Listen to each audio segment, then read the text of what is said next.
Le Dieu qui a créé l'univers en entier vous a placé exactement là où il veut que vous soyez, au Canada, maintenant.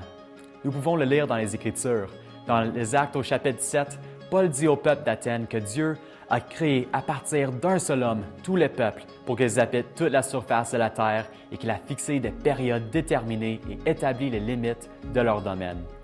Y avez-vous déjà pensé que Dieu a décidé que vous vivriez au Canada maintenant? Comment cela affecte-t-il votre réflexion sur le ministère et la mission? Je pense que nous sommes assez chanceux, soyons honnêtes. Le Canada, c'est un pays formidable. Mais savez-vous ce qu'il y a de mieux au Canada? Les gens. L'enfance et l'adolescence sont des moments cruciaux de prise de décision. Beaucoup d'entre nous ont mis leur espoir en Jésus avant de devenir adultes.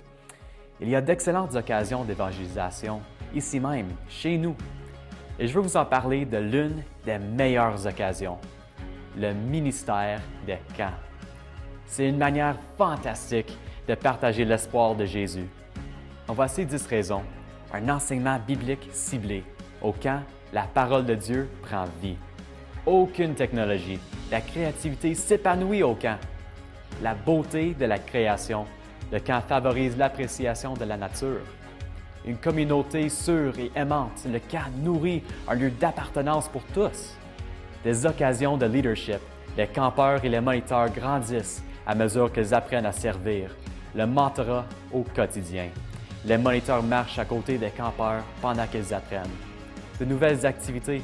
Au camp, on encourage l'apprentissage de nouvelles compétences qui durent toute la vie. L'accent sur la personne dans son ensemble. Le camp engage le corps, l'esprit et l'âme. Des amitiés durables. Le camp, ça crée un lien spécial. Et un lieu sûr à l'extérieur de la maison. Le temps passé au camp favorise l'autonomie saine des enfants. Voulez-vous vous joindre à nous dans la prière pour ceux qui travaillent dans ce domaine de mission passionnant et stimulant? Priez pour ceux qui vivent et servent au camp, pour les enfants, les jeunes, les adultes qui y participent, pour le ministère de suivi, pour le bienfait de Dieu. Priez pour que les histoires de grâce de Dieu se multiplient et que des vies changent.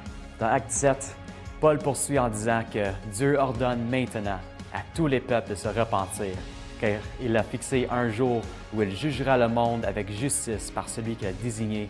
Il en a donné la preuve à tout le monde en le ressuscitant d'entre les morts. Unissons-nous et prions pour que la grande nouvelle de cet homme, Jésus, soit l'espoir de tous ceux qui ont été touchés par le ministère des camps cet été et tout au long de l'année.